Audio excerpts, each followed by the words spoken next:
हमारे साथ अवधेश प्रताप सिंह विश्वविद्यालय के कर्मचारीगण मैम लोग हैं। हम उनसे बात करेंगे। आप डॉक्टर भीमराव अंबेडकर की 177वीं जयंती मना रहे हैं, क्या कहेंगी आप देश की महिलाओं को? डॉक्टर भीमराव अंबेडकर की 133वीं जयंती पर मैं उन्हें सादर नमन करती हूँ। डॉक्टर भीमराव अंबेडकर ने न केवल समाज के दलित पिछड़े लोगों की आवाज उठाई, बल्कि सार्वजनिक स्थानों पर जहां पहले जलाशयों में, कुओं में, नलों में लोग पानी भरने जाते थे तो जाति के आधार पर उनको भगा दिया जाता था।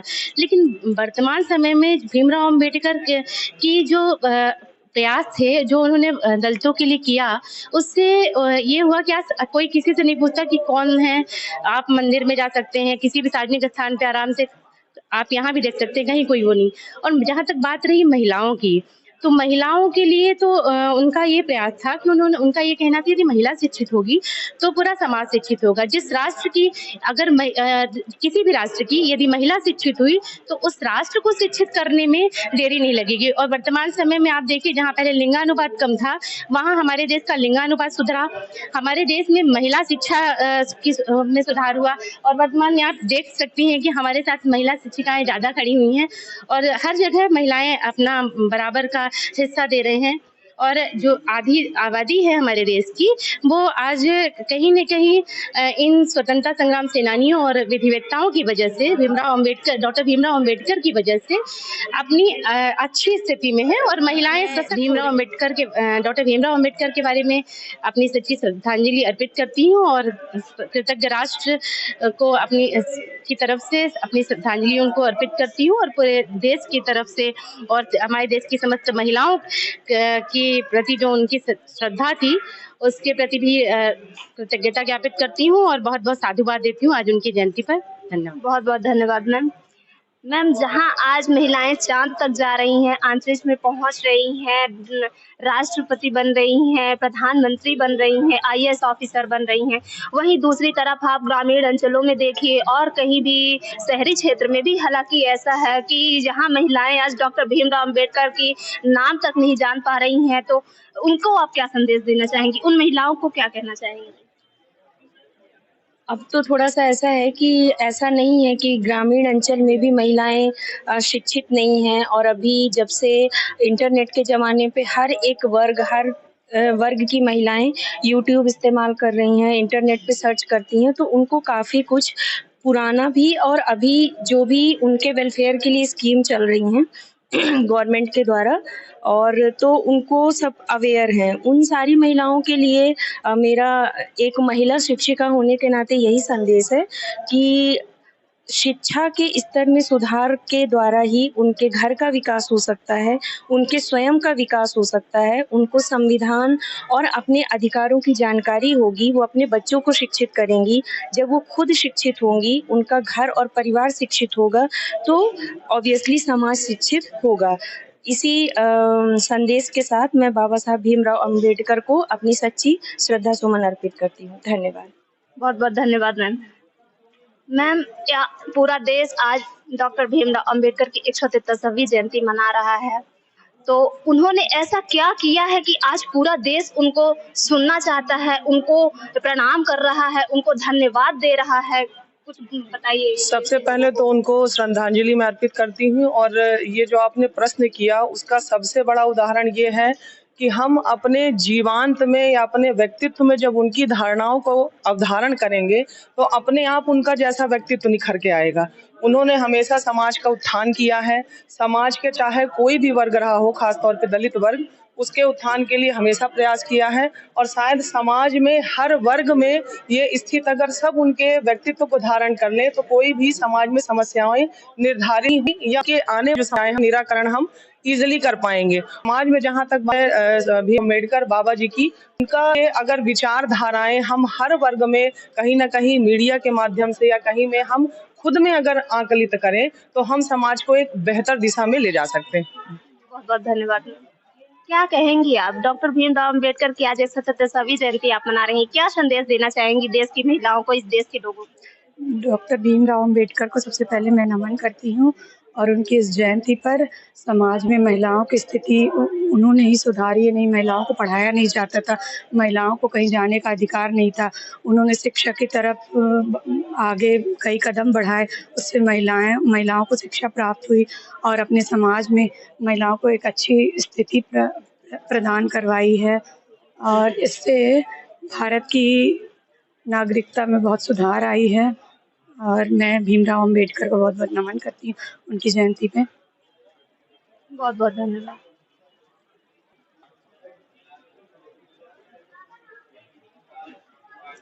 तो आपने अभी सुना, हम लॉ इंस्टीट्यूट में मौजूद हैं।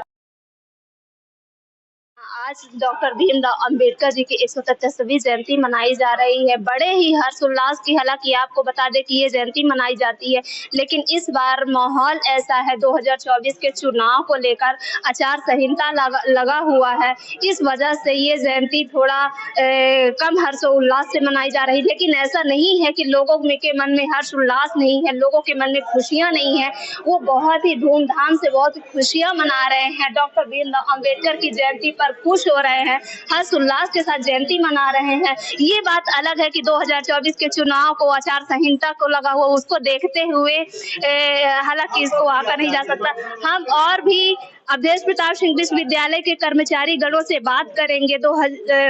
डॉक्टर भीमराव अंबेडकर की 133वीं जयंती बनाई जा रही है। हमारे साथ अवधेश प्रताप सिंह विश्वविद्यालय रीवा के SC/ST कर्मचारी संघ अल्पसंख्यक पिछड़ा वर्ग के कर्मचारी संघ के अध्यक्ष राम सुजान साकेत जी हैं, हम उनसे बात करेंगे। सर, क्या कहेंगे? तो डॉक्टर भीमराव अंबेडकर की आप 133वीं जयंती मना रहे हैं, क्या संदेश देना चाहेंगे आप देश के लोगों को? सबसे पहले तो भारतीय संविधान के निर्माता, करोड़ों शोषित एवं पिछड़ों के मसीहा परम पूज्य बोधिसत्व बाबा साहेब डॉक्टर भीमराव अंबेडकर जी की 133वीं जयंती के पावन अवसर पे आपके चैनल के साथ साथ संपूर्ण देश के लोगों को हम बहुत बहुत बधाई, शुभकामना देते हुए, आज का दिन बहुत ही एक गौरवान्वित का दिन है।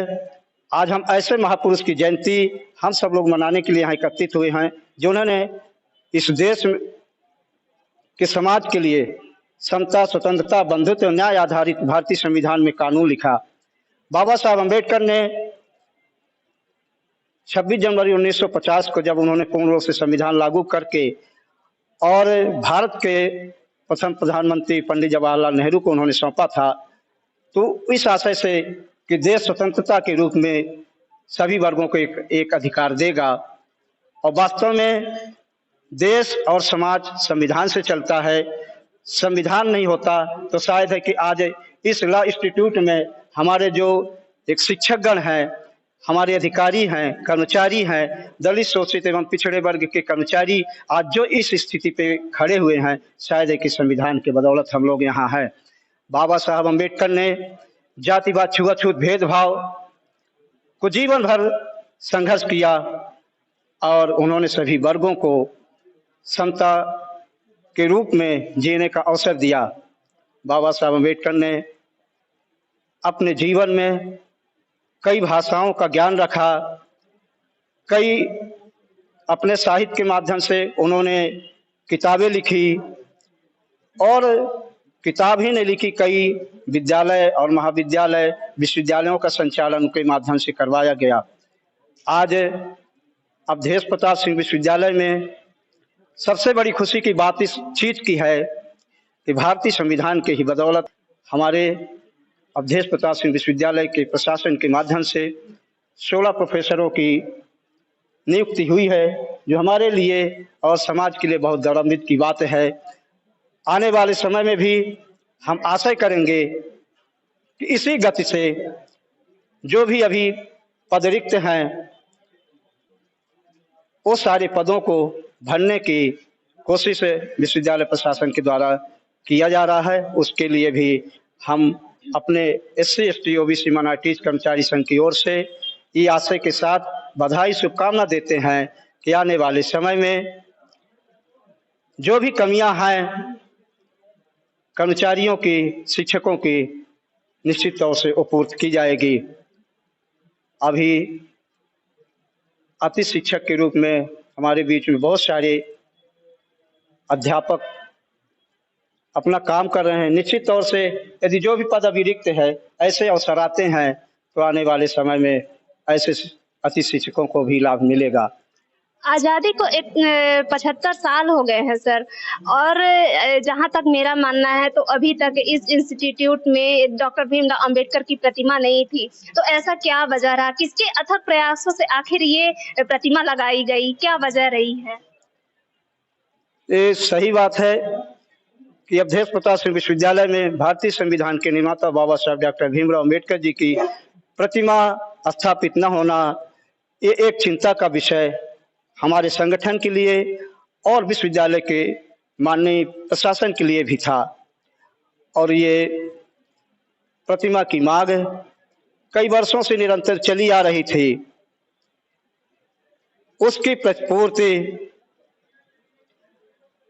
माननीय हमारे विश्वविद्यालय के कुलगुरु, हम सबके मार्गदर्शक प्रोफेसर राजकुमार आचार्य जी के अथक प्रयास एवं माननीय प्रोफेसर सुरेंद्र सिंह परिहार कुल सचिव एवं हमारे सभी अधिकारियों और कर्मचारियों के प्रयासों से बाबा साहब डॉक्टर भीमराव अंबेडकर जी की एक भव्य प्रतिमा स्थापित की गई है लॉ इंस्टीट्यूट में, जो हम सब के लिए एक बहुत ही गर्व का विषय है। और जो मांग हमने रखी थी उस मांग को बड़े सरलता और सहजता से वो प्रतिपूर्त हो चुकी है।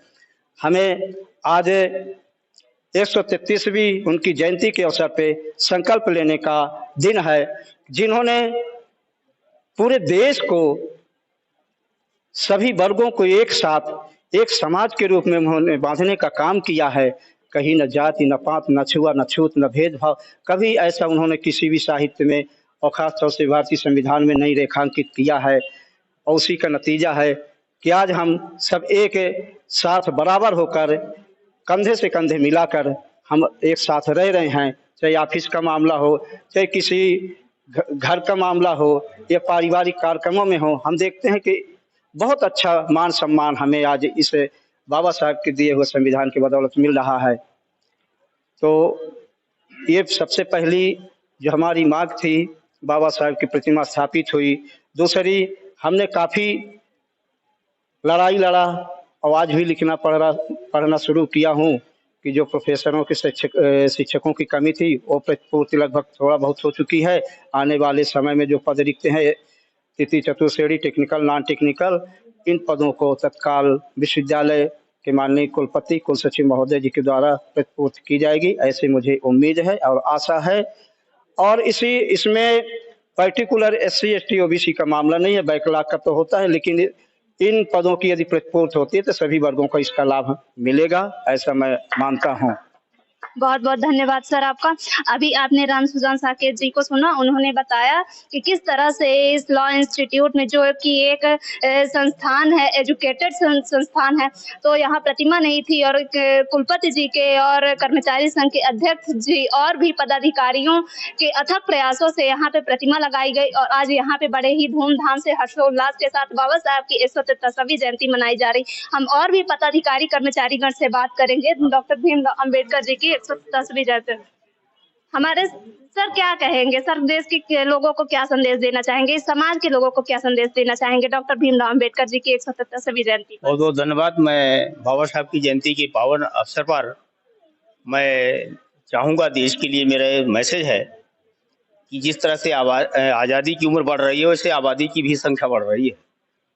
तो थोड़ा सा आज़ादी को अच्छे से बने, तो हम सबके लिए ये कहना चाहेंगे कि बाबा साहब का जो सपना था, सबको हक मिले, सभी को अधिकार मिले और कमज़ोर तबके तक को भी हक मिले, उसके लिए उनका ये संविधान प्रयास था। लेकिन वर्तमान में बेरोजगारी, कर्मचारियों के बीच में भविष्य को लेकर जिस तरह से हताशा हुई है, ये थोड़ा सा संविधान के भावों के विपरीत है। जिस तरह से सरकारें अभी पब्लिक सेक्टर का कार्यक्रम खत्म करके और आउटसोर्सेस कंपनियों के माध्यम से इसका लाभ पहुंचाने का काम कर रही है, वो भारत के संविधान के अनुकूल सपना नहीं है। और सरकारों का काम होता है कि पब्लिक सेक्टर में पूरे जनता को जो भी जिस लायक है उसको भागीदारी सुनिश्चित हो। अभी जैसा कि हमारे मध्य प्रदेश सरकार ने पिछले साल चतुर्थ श्रेणी के पब्लिक सेक्टर की भर्तियां समाप्त कर दी है और एक हफ्ते पहले आपने भी देखा होगा तृतीय श्रेणी के कर्मचारियों के पब्लिक सेक्टर की भर्तियां समाप्त करके आउटसोर्सेस, एनजीओज और एजेंसियों के माध्यम से की जा रही। उससे हमारे जो आने वाले सभी संवर्ग का जो भविष्य है, युवाओं का जो उत्साह है एक नौकरी के प्रति, जो देश के प्रति, समाज के प्रति, वो थोड़ा सा कमजोर पड़ा है। इससे मैं के माध्यम से इस व्यवस्था को, उत्साह को लोगों को बनाए रखें और एक विश्वास है सरकार के प्रति, संस्था के प्रति, उसको जनता की भावनाओं को मजबूत बनाए रखें। यही मेरा आप सबसे कहना है। बहुत बहुत धन्यवाद सर। हमारे साथ दिनेश प्रजापति जी हैं, हम बात करेंगे। सर 143वीं जयंती आप मना रहे हैं, बाबा साहब के कुछ लोग आज भी ऐसे हैं जो बाबा साहब के हक अधिकारों ने उन्होंने क्या क्या किया वो नहीं जानते। सर देश के समाज के लोगों को आप बताइए कि उन्होंने क्या अधिकार दिए हैं, क्या किया है उन्होंने देश समाज के लिए। बहुत बहुत धन्यवाद मैडम जी, आपने बहुत ही इंटरेस्टेड सवाल किए हैं। देखिए बाबा साहब डॉक्टर भीमराव अंबेडकर की जहाँ तक बात है, वो भारत देश के ही नहीं पूरे विश्व के इकलौते ऐसे व्यक्ति थे जो पढ़े लिखे योग्य थे। और जब भारत के संविधान को लिखा गया तो ऐसा नहीं है कि उन्होंने अकेले और अपने मन से लिख दिया गया। सारे देशों से उन्होंने हर इंस्टीट्यूट को, जो कॉन्स्टिट्यूशन को उन्होंने अध्ययन किया और हर फॉरेन कंट्री से भी उन्होंने जो चीज लेना चाहिए उन्होंने लिया।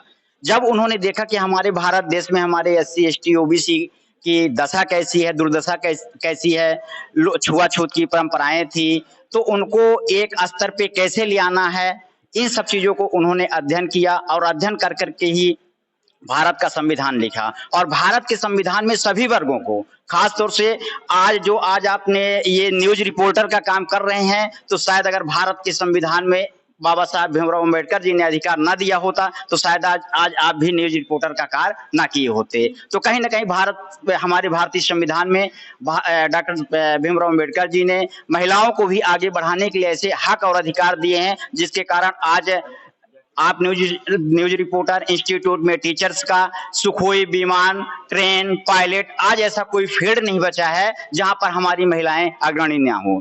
और जैसा सर्वविदित है कि हम लोग हर वर्षों की बात, इस वर्ष भी पूरा देश हर्षोल्लास के साथ भारतीय संविधान निर्माता डॉक्टर भीमराव अंबेडकर जी की जयंती को मना रहे हैं। उसी तरह हम अवधेश प्रताप सिंह रीवा के सबसे बड़े उच्च शिक्षा संस्थान में, विधि भवन में इस बार जो है तो हर्षोल्लास के साथ उनकी जयंती को मना रहे हैं। और मैं खास तौर से अनुसूचित जाति जनजाति कर्मचारी संघ के अध्यक्ष श्री रामजुसान साकेत जी को, के साथ साथ हमारे माननीय कुलपति महोदय जी को, माननीय कुल सचिव महोदय को, हमारे बीच हमारे टीचर्स जो हैं डॉक्टर अनुराग मिश्र जी हैं, हमारे डॉक्टर अभी नए अपॉइंटमेंट सुभाष चौहान सर हैं, हमारे आदरणीय डागी सर हैं, हमारी डॉक्टर अपर्णा सिंह मैडम जी हैं। मैं सभी को आज इस 14 अप्रैल के उपलक्ष्य में सभी को हार्दिक बधाई और शुभकामनाएं देता हूं और आशा करता हूं कि आने वाले समय में हमारा इंस्टीट्यूट और हमारा जो विश्वविद्यालय है वो निश्चित रूप से तरक्की करेगा। धन्यवाद। बहुत बहुत